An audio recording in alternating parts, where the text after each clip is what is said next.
Welcome to our January 22nd, 2013 Gilbert Town Council study session. It's good to have you here, and thank you for those who have helped with the setup and for those who are attending tonight. We apologize if any of you did not get this message. We were invited to the Banner MD Anderson Cancer Center Phase 2 groundbreaking. And so that's where we were. Phase 2 will basically double what MD Anderson has in Gilbert with an 111,000 square foot Phase 2 facility. And with our attendance, they were able to officially get it started. And once they got it started, we migrated here, and it looks like we all were driving safely. Chief Dorn, we were all doing the speed limit, and that was part of the process. But we also understand today in the history books of Gilbert, this is the 100th, officially today is the 100th celebration of the Gilbert Unified School District. And so we will go ahead and begin. On the study session we have to begin with item number 1, which is in preparation for Thursday night to review agenda items. As far as assignments, Councilmember Daniels, if you could be prepared to introduce the Scouts.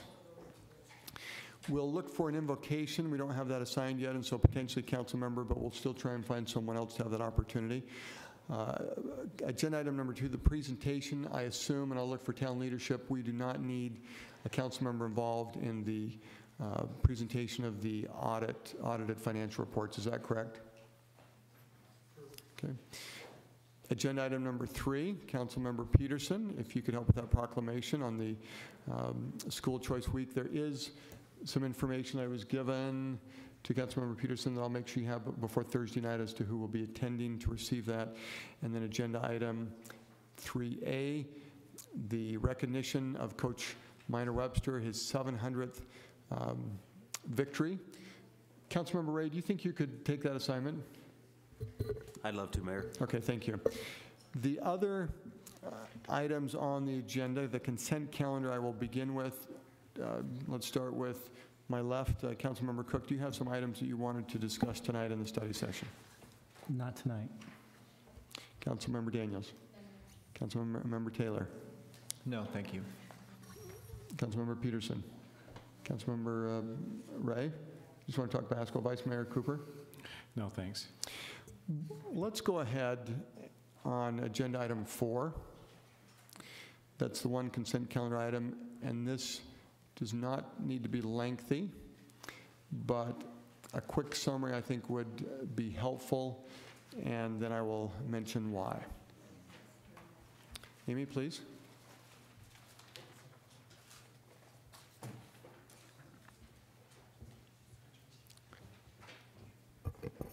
Good afternoon, Mr. Mayor, and members of Town Council. Amy Thames, Planning Department. Just to try to give you a brief 30,000 foot look over this agreement. Crossroads PAD is located around the mall, and I do have a graphic for that. There's also one in your packet. And there are several parcels within the Crossroads PAD that have been removed over time, as well as many parcels that still remain within it. And Crossroads PAD allowed 20% multifamily for the content of the acreages within the ordinance of 1230, which was 586 acres. It is inclusive of the mall. Over time, parcels C and D were removed, but there's still 521 acres within the PAD. So what the agreement is that we're looking at is parcels A and E. I'm going to go to the back of your packet. Very last page.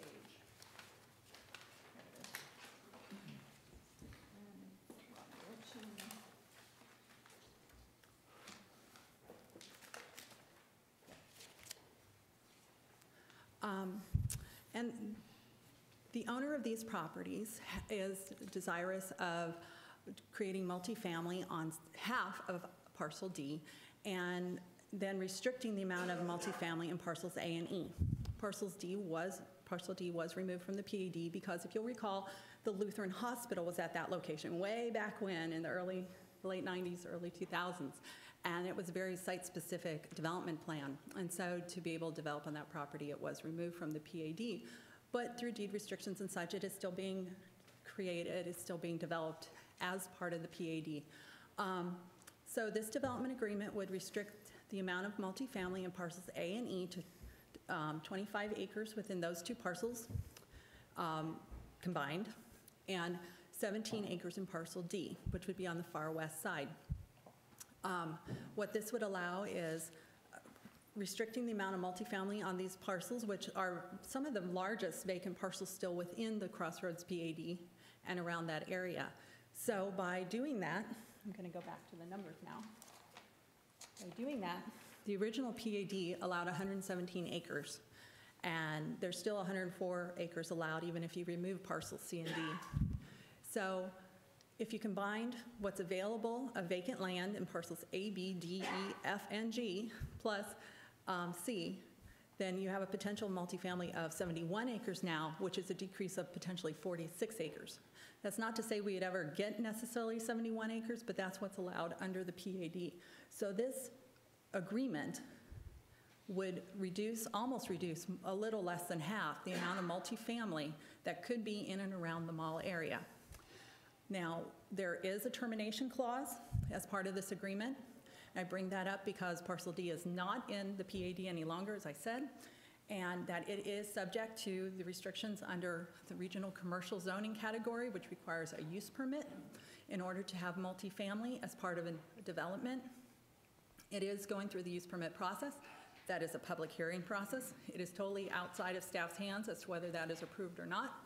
And if it is not approved, then this agreement would be terminated. If it is approved, then the agreement would stand, and we would therefore have less multifamily in that area.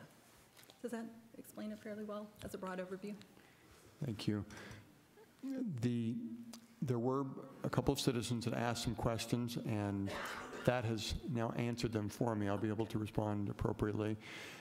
In general, as the planning department, with your leadership, has been working with the applicant, my understanding is that it is decreasing, as is shown, the acres that could be used for multifamily drastically.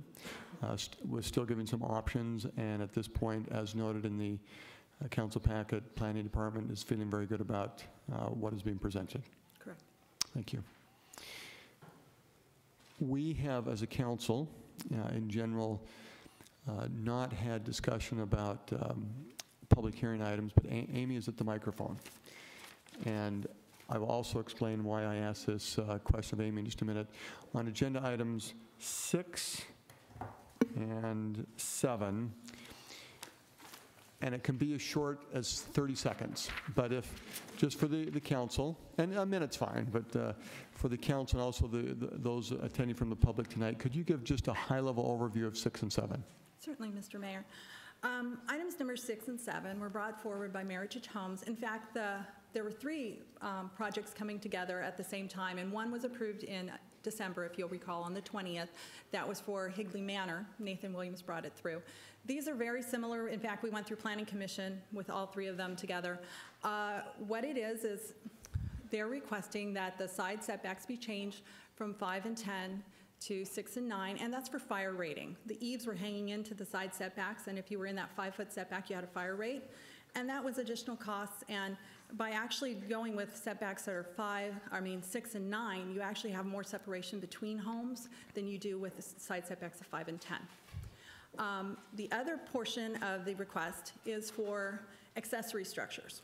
And not only has there been a lot of requests through builders to add ramadas and open-air structures in the rear yards or additions to porches or patios, but also the fact that homeowners later on want to come in and add a ramada next to their pool. And a lot of the builders really do max out their lot coverage at the time of development, within 1% or 2 typically. And so this would allow open-air structures in the rear yard or the porch or a patio attached to the house to be in excess of the lot coverage, which is either 40% for 2-story or 45% for 1-story. And it would take it up an additional 5% for open-air structures, which an open air, as determined by the definition we provided, would be open on 3 sides of a freestanding structure with potentially 1 side solid, or open on one side of a patio or porch that's attached to a structure, the main residential structure. So to the council, Thursday night, if it were Thursday night right now and I look to my right and left, are there any discussion items that you would want on agenda items 6 and 7? Okay. So a reason, and Amy, thank you, why I wanted 6 and 7 presented is we have an opportunity on Thursday night as a council to set a new record for the shortest meeting in the history of Gilbert Town Councils. We don't, oh, Town Manager Bander's laughing at that. And on one side, we do not want to rush the business of the town and citizens, and we won't, but at the same time, from a council perspective, to be effective, I think that looking around, we'll strive for that goal. Thank you.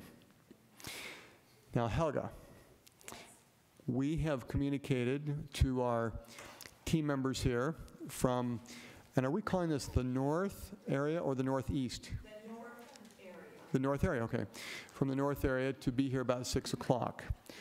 We're ready to move into that portion of the meeting. Is that, do we need to wait, or based on your communication to the groups that'll be speaking, or are we ready to proceed? I think we're ready to proceed. We have quite a few people here from other neighborhoods, and we definitely have the speakers. Great. Vice Mayor Cooper does have 3 requests to speak, and that fits in nicely with the last comment, communication from other neighborhoods located within North Gilbert. And if it's not quite North Gilbert, you can just say that you thought it was North Gilbert or something like that.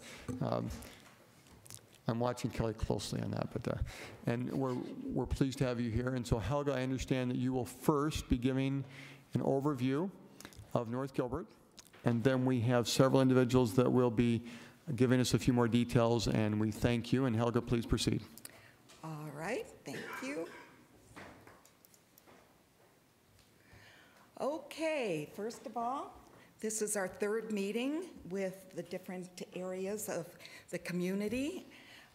We've already done the central, and then the south, and now the north quadrant.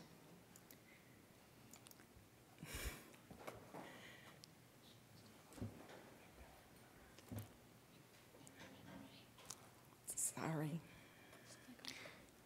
Helga, as you're doing that and getting some quick help. There we go. And you may be about to say this, but if there are any individuals here who do not know why you would be the one to stand and to speak representing North Gilbert, give the executive summary as to what your assignment is with the town of Gilbert.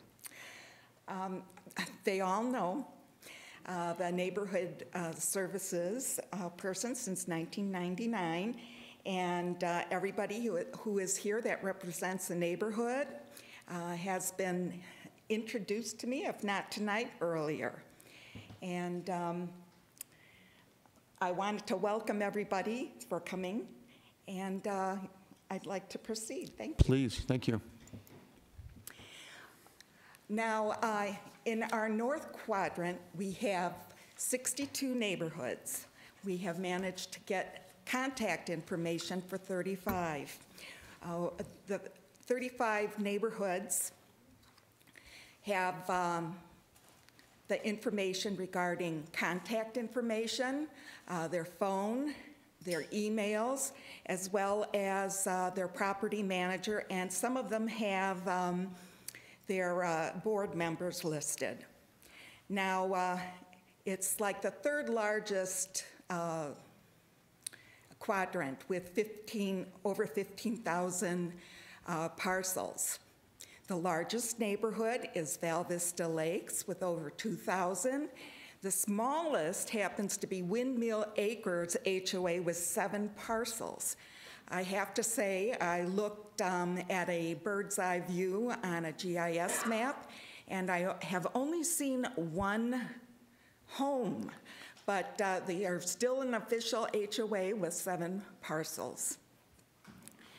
Now, the north part of Gilbert is home to many, many wonderful things.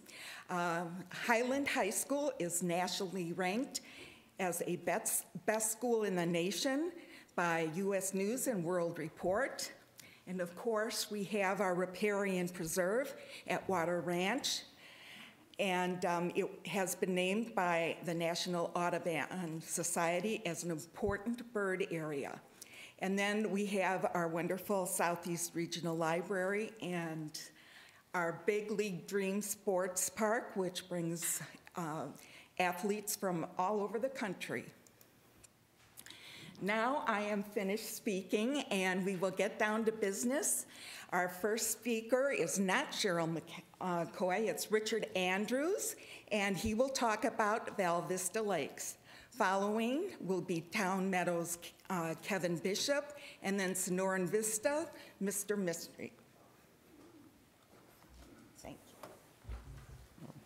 you. Good evening, Mayor, members of the council, staff, and residents. We're glad that you're here at Val Vista Lakes tonight. We appreciate you being here, and we extend open arms and hope that you'll enjoy the facilities this evening. What we wanted to do is just kind of introduce ourselves a little bit as a community, because we've been in the process, the board's been in the process of the last 3 years of kind of reinventing the community. And we think that that's terribly important.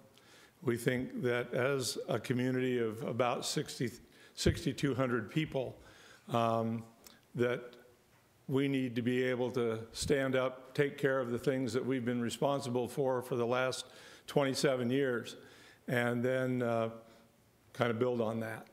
And so we'd like to talk just for a few minutes tonight about some of the things that we've been up to in our 800 acres, and then be happy to answer any questions if there are any. Cheryl extends her welcome. She's actually on her way here from work, and have the opportunity to introduce her when she arrives. But she wants to be able to present this evening, but obviously your schedule is moving forward. A couple of things that we've been doing to reinvent Val Vista Lakes is we've been looking at our infrastructure, and then we've also been looking at a couple of other things. That infrastructure is something that's needed to be given some attention to, as all communities are that are 27 years old. And in doing that, we started also looking at our plant material, at the physical facilities that we have, and some other things. And the board came up with some priorities and said, we're going to give attention to X this year, and Y this year, and Z this year, and then we'll start the alphabet over again. But about 3 years ago, we spent considerable time and attention on the lakes and the irrigation system that we had here, and brought that into the 21st century. We've actually had a very sophisticated irrigation control system that over the years had been kind of ignored and fallen into disrepair. So we spent some time changing that around, and then doing some other things so that we then could paint the 12 miles of common wall that we have in the community, and then we could focus on this building, which is what we've done during 2012. We painted the inside and the outside. We've recarpeted. We've redone the clubhouse side of the equation. We redid the kitchen that we have here at the facility and upgraded that, and had the opportunity to have many inspections by the county and by the town, and so on, so that we now have physical facilities again that say that we're not just a part of our own community, but we're a part of the town of Gilbert as well. In conjunction then also, we have been working with a guy named Dr. Chris Martin. Dr. Martin is a professor of urban forestry at Arizona State University. And at their Polytechnic campus. And Dr. Martin's a real interesting guy. He teaches urban forestry, but he comes from the landscape and from the nursery business. He was engaged in that business for about 18 years before he went to the academic side of the equation. And after having lived in the valley for a while, we hired him as a consultant to come in and give us an evaluation of the microclimates that we have here in Val Vista Lakes, and we have 6. And we then are working to take and replant with low water use plants the community that we have.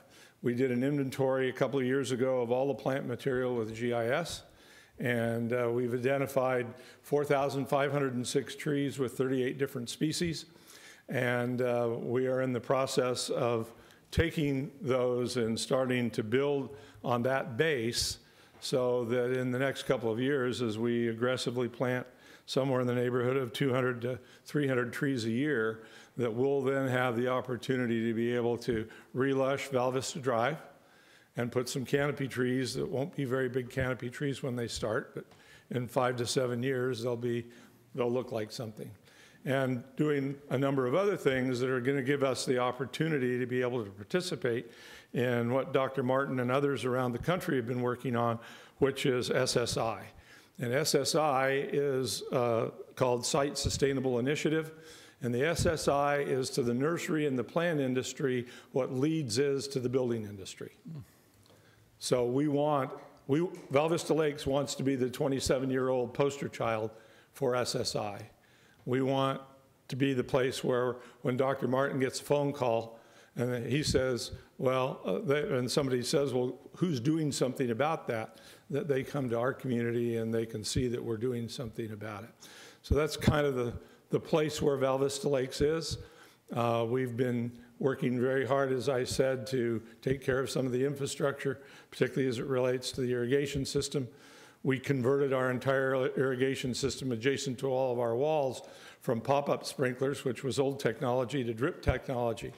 And we did that specifically so that we could lower our water use, but also so that we would lower the damage on the common wall. It made no sense to paint that wall and spend a bunch of money doing that if we weren't taking care of the problem that was creating the issue in the first place. So those are some of the kinds of things that we've been addressing. We've not increased our assessments in 5 years. And we've been able to also build our reserves during that period of time so that we're able to put ourselves on a sound financial foundation as well as move ahead in the community. And that's enough of a commercial out of us. We hope that you enjoy coming here for different events, and we're glad to host you this evening. And one of our board members just showed up. I'd like to introduce Mr. Bill Brown. Bill's been on our board for a number of years and works for a community management company here in the East Valley, actually more than the East Valley. They handle almost 200 communities, Brown Community Management. So we're grateful to be here. I'd be happy to answer any questions. Bill, thank you for joining us. And if Cheryl comes, we'll make sure we get a chance to have her introduced. A few months ago, a special edition of Val Vista Lakes, the Rose Garden. Do you want to mention that for the community? Sure. One of the things that we think is very important is to increase visual impact within the community. People drive through our community at the posted speed limit of 30 miles an hour, Chief Dorn. And so they see things at 2 speeds. They see things at 30 miles an hour, or they see things at walking speed. And one of the things that we are blessed with here in Val Vista Lakes is a certified rosarian, a lady who works over at the Rose Garden at MCC and who's been instrumental in helping us get that Rose Garden put together. We have 150 rose plants in the Rose Garden. And for those of you who are not aware, there are more roses grown commercially in the Valley of the Sun than in any other place in the United States.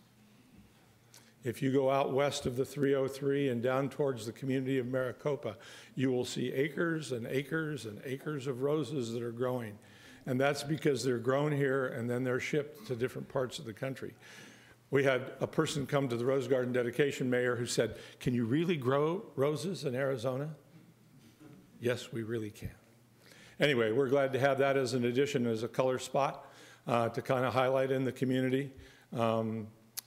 We get really beautiful roses in the spring and then again in the fall. So Arizona has actually 2 flowering seasons, which is a little bit different than some other parts of the country. But we're glad to have the Rose Garden in, and then we're going to be doing some other things like that. And for to council focus on- members on color. who may not have been there, it's Lakeside Drive, which is right in front, is that right? Right. So you'd be on Lakeside Drive and go maybe quarter mile to the east? Yeah, on your left? it's about a third of the mile. It's right across the street from the softball field, Okay. And beautiful. on the north side of the road underneath the SRP easement there. I guess one more question I've got, and then we'll see if other council members do. I understand that Town Manager Banjer lives in Val Vista Lakes. Is He he does. behaving himself?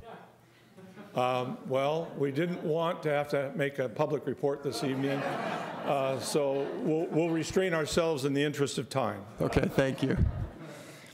We do appreciate Val Vista Lakes. Council members, any additional questions or comments? Thank you for your time. Thank you. Kevin, please.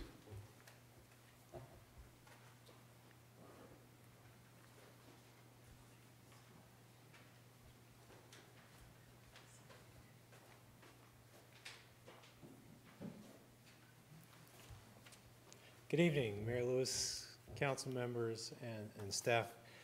It's great to be here with you, and we really appreciate the invite from Helga to be here tonight representing Town Meadows. And the board president, Rod Luker, asked me if I would represent the association tonight as we've been managing the community for almost 10 years. One of our distinguished board members and long-term board members, Sinette Judy, here is in the front row. Also from Town Meadows, and we sure appreciate her and her contribution to the community. And is she here right now? Yes, front row right here. Thank you for being here. Thank you for serving on the board. Excuse the interruption, continue. No, that's okay, you can interrupt as much as you want.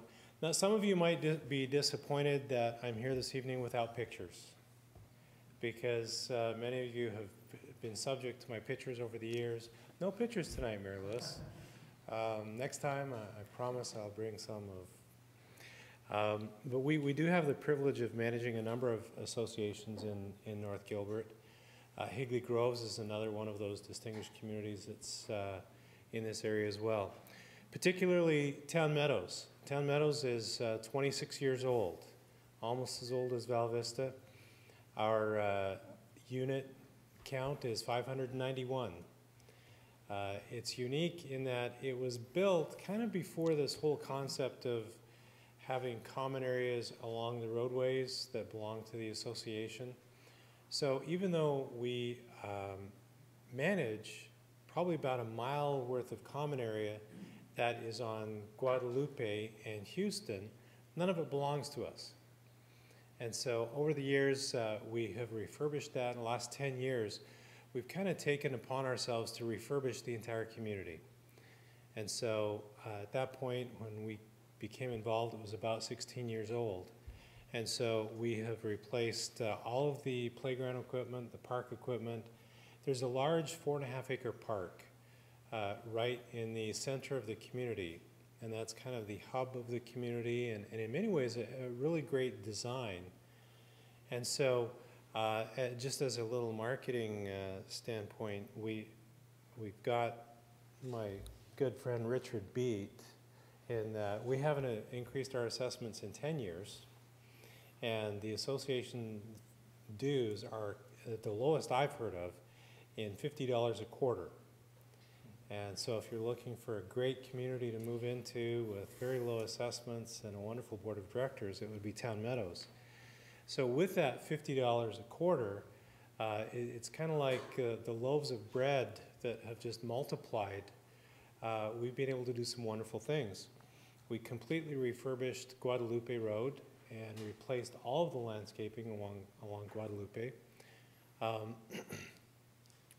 All the playground equipment, we've installed covers over the playground equipment, seating around the parks for the mothers and so forth that come to the park with their children.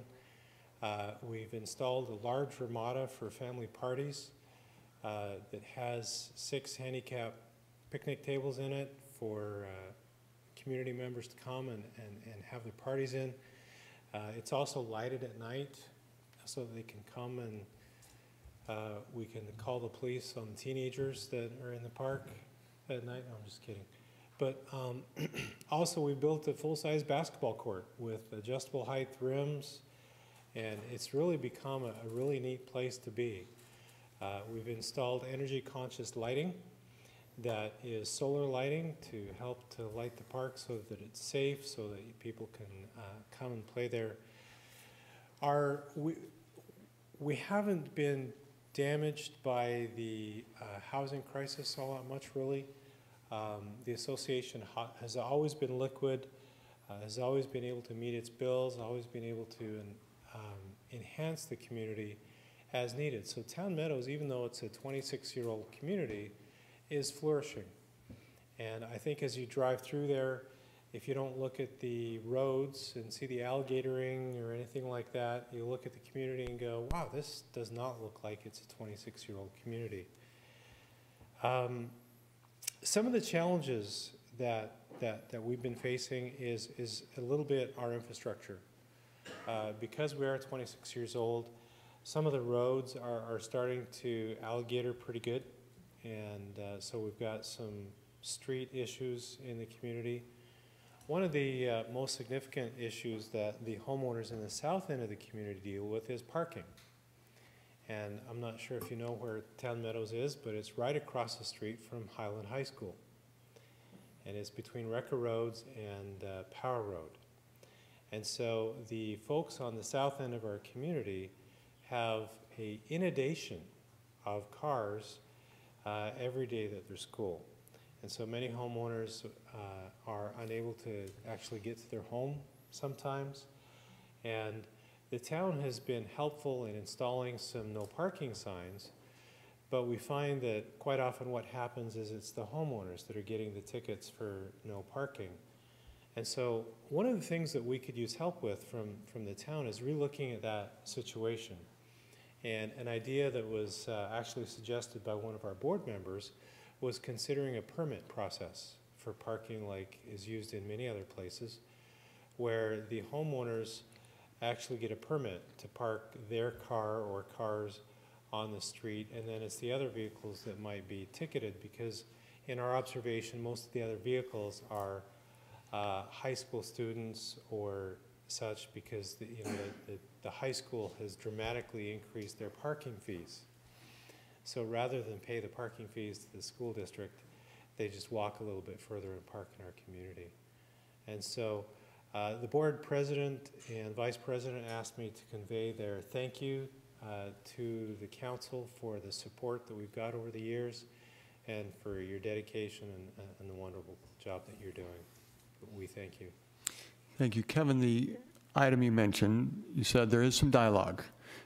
Is it continuing, or is that something as a council we should direct town leadership to accelerate? We would appreciate your help. Was it last year or the year before, Sonette, we attempted to have a petition because there was a requirement to have so many homeowners petition to get some help, and we were unable to meet those petition requirements. And so there hasn't been any ongoing dialogue for the last year or so. Quite frankly, it was the recent suggestion of this board member to do a permitting thing that I thought would be a great idea. But I guess there's just not enough owners in there that are that concerned about the problem. I think a number of the homes are rentals, and so we had trouble locating owners to actually sign the petition. Thank you. Manager Banjer, why don't, and I know you've got a lot of resources, it could be Helga, could be others, but if we could give that to you to do some follow-up, we would appreciate it. The basketball courts, I appreciate you mentioning that. It seems like Saturday, didn't we get a challenge from some great newspaper that we might need a basketball court to play and beat them on? Okay, we'll keep that in mind. Well, we'd love you to use Town Meadows. We could raise the height of, or maybe we could lower the height the council members get to shoot at and staff, and leave the other one, because we have one set at 8 feet and one set at 10 feet. We could put the newspapers at 10 and maybe, I don't know.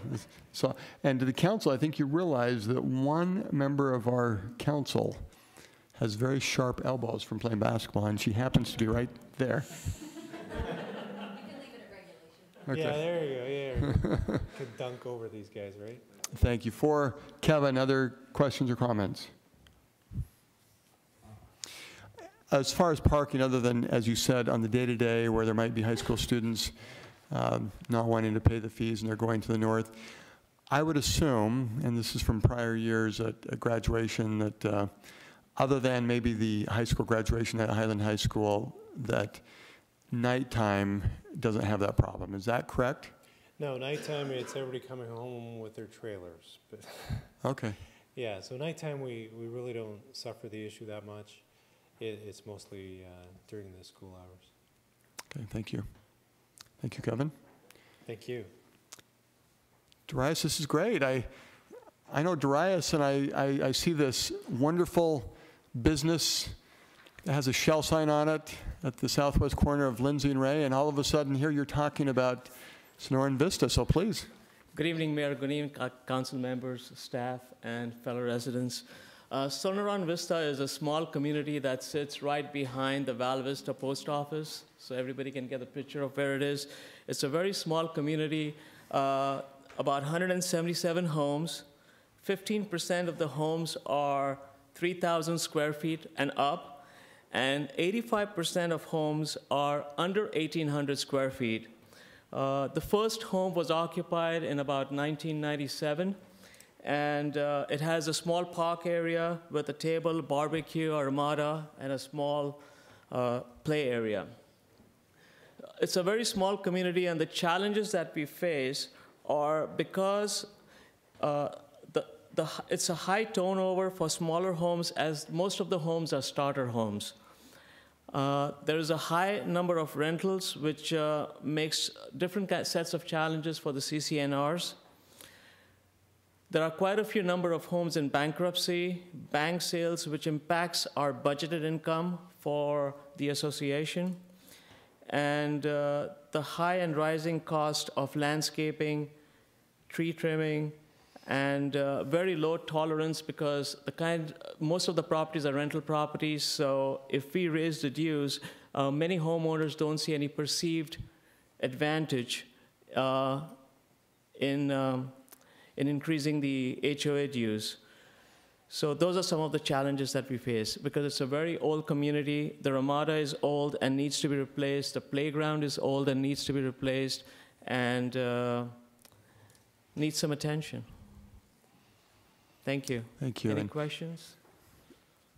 I'm picturing the subdivision. I have been inside of it, and I think, was it 1996? Is that when you said it was first started?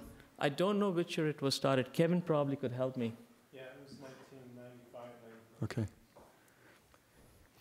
It's Question? right between Warner and Elliott. Great. Questions or comments from the council? And Helga, I think as you had a large, medium size, not that we're trying to call this small, but this would be one of the smaller neighborhoods that are registered in Dryas. Thank you. Thank you. It's good to know where you are. Thank you. Appreciate it. Thank you. The additional opportunity is for other neighborhoods that did not get a chance to share an overview and maybe challenges and so forth. And we do have a process to have you fill out a card so that we would be able to document it for the record. The 3 cards were filled out. All 3 speakers have had a chance to now present. Are there any other citizens that wish to speak about their communities in North Gilbert? That would be information that would be helpful for the council, that also would make us aware of challenges that you may be facing. Please. Why don't, if we could get some quick help where the cards are. Helga has some cards.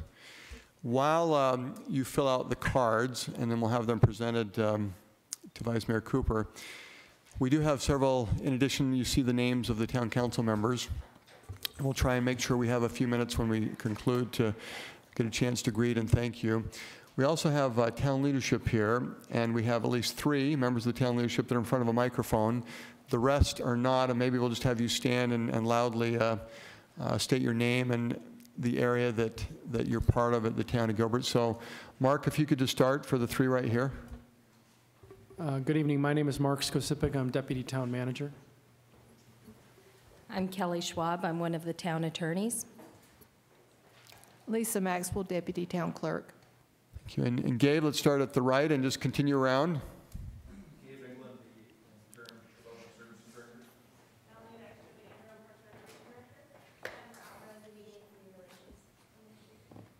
Dean Kirchman, Chief Digital Officer, I handle all communications. And Mark Kramer, IT Director.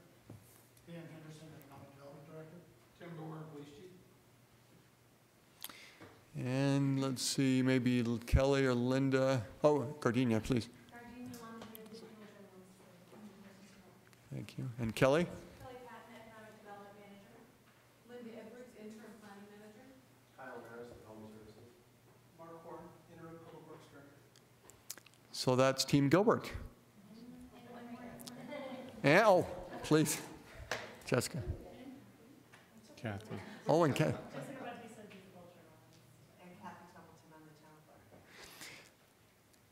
Kathy, as you just said that, you've reminded me, of those that are part of Team Gilbert, how many of you live in North Gilbert? And so other members of the neighborhood, you can see that several live in this area and are very excited to be here. Thank you. Vice Mayor Cooper, I see that you have 2 names, and we do not have a timer here. Typically, at this part of a meeting, individuals are given 3 minutes, and Mark can still do it. So, Vice Mayor Cooper, why don't you go ahead and announce that and, Sure. and the specifics. All right. Tonight we have Andy. Again, I'll have trouble. Asina? Great. And then after that, David Benton. And are there any others that haven't turned any? You would like to speak? Helga, could you, up here in front, get a slip to her? And we'll do, and Mark, will you be handling the timer for 3 minutes? Okay. So Andy, come on up to the podium here. Andy, Vice Mayor Cooper may have said this, I'm sorry, but if, for the record, if you could state your name, and in this case tonight, which neighborhood you're part of. All right, I'm Andy Asina. I'm on the board for Higley Groves West, which is the northwest quadrant of Elliott and Higley Road. We are a green community. We've got mow strips, tree-lined streets, have to have a front lawn, 70% in grass. We've got a large green belt on the west end that backs up to the SRP canal. Our trees are getting to the point now where they're becoming a little more mature. One issue that we did have just recently in the past year, they were going to repave our streets, the town. They came through and told us, well, our trees, the branches needed to be cut to a certain level. A lot of the trees weren't tall enough to cut to that level. We rushed through, got somebody to come in, trim the trees, then they decided they weren't redoing the streets, and all of the trees now look like they're half shot because they had to be cut on one side only. Just one issue, but it's a great community. Just wanted to say, you know, we enjoy it. Have a lot of activities that go on, especially in the green belt. We utilize it either for our community or we let other people just not rent it out, but utilize it for their different functions. Andy, thank you. And how long have you been in the community? I've been in Higley Groves West since 2003, and prior to that, I was in Val Vista Lakes for 5 years. Thank you for your service to your area. Thank you. David Benton, and then after David, we'll have Miss Judy.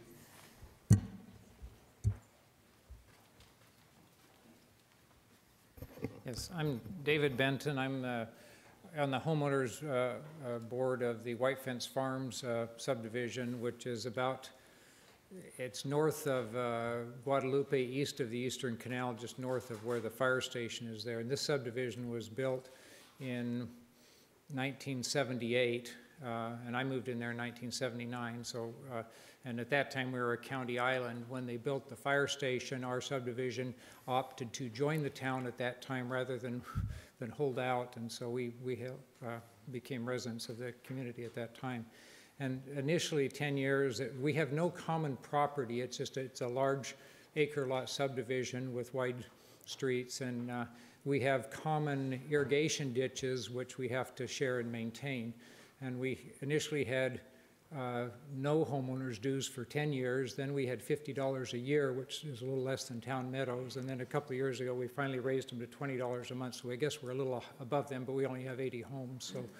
So since during the last few years, we have put in a new entrance of a white fence along the entrance to the subdivision and are trying to maintain that. One of the problems that we have is just in maintaining the old ditches that are 30-some years old, and where we're just a volunteer association, don't have any people to manage it. It's hard to take the time. I'm a family doctor, so it's hard to get the time to go out there and walk the ditches to figure out how to go about fixing it or figuring out what needs to do. One problem that we have had that we could use some help with the town on is along the east side of the eastern canal of Salt River, there's a drainage ditch that is paved partway down, then it's dirt as it comes through there by our subdivision, and it usually has water in it. We've had neighbors who've had their kids get West Nile virus from this. We've gone to Roosevelt Irrigation District and tried to get them to help about possibly paving or doing something so that between the overflow times that it would maybe dry up and not be a hazard for the neighborhood. And so far we haven't been able to get much help with that. The one other issue is the homeowners association. We have CCNRs, but it's very hard to enforce as a volunteer for neighbors to go after neighbors to say, okay, you got to clean up your yard or so forth. And we have a few situations where it's been very difficult. People have gone on years and years without finishing their landscaping and or having unfinished structures. And some of these it would be, and then we also have occasionally people who decide to use their acre lot as a commercial lot for their home-based business, and some of these things I think are against county codes or against city code, and so some of the things that we could use help from would be the city being a little more helpful in enforcing some of those city code type issues. I don't think I have much more other, any questions? Or Thank you, very helpful. Are there any questions? Thank you, David. That is a beautiful area. Ms. Judy.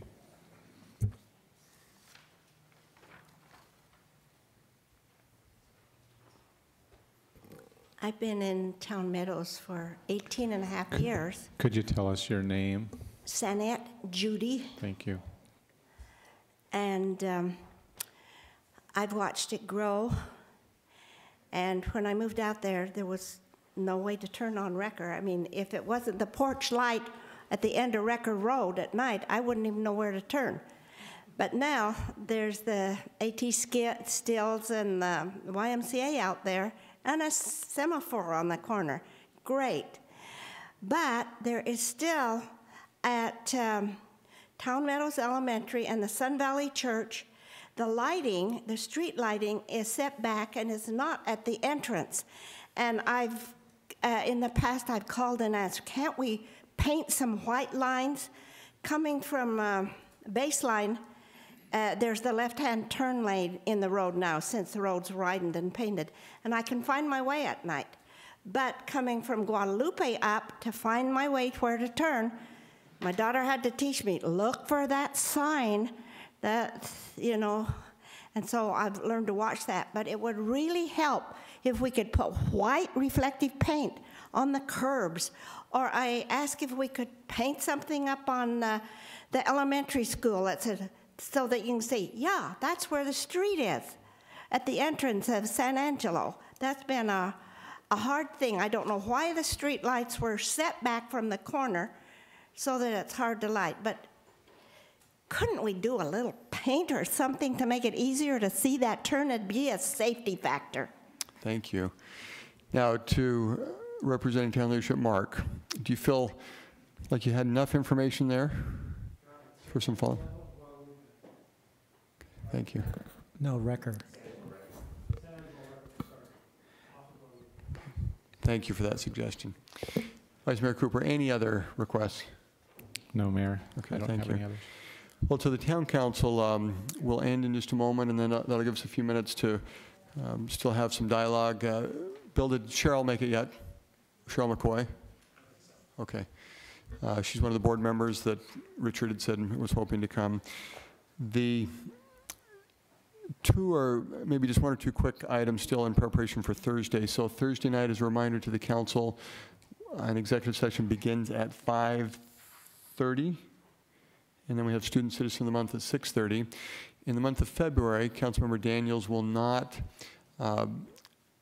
be present during Student Citizen of the Month, and so we're going to need to have a volunteer. I'll look to my right, I'll look to my left. Councilmember Cook. And so one reason why that's helpful is on Thursday night you can be watching closely Councilmember Daniels and see what she does and be ready for February to do that. It will be very tough to fill her shoes. Good. And Councilmember Cook, on Thursday night, near the first of our meeting, if you could be prepared to give an update on our Martin Luther King celebration that occurred yesterday at Redemption Church. Great celebration.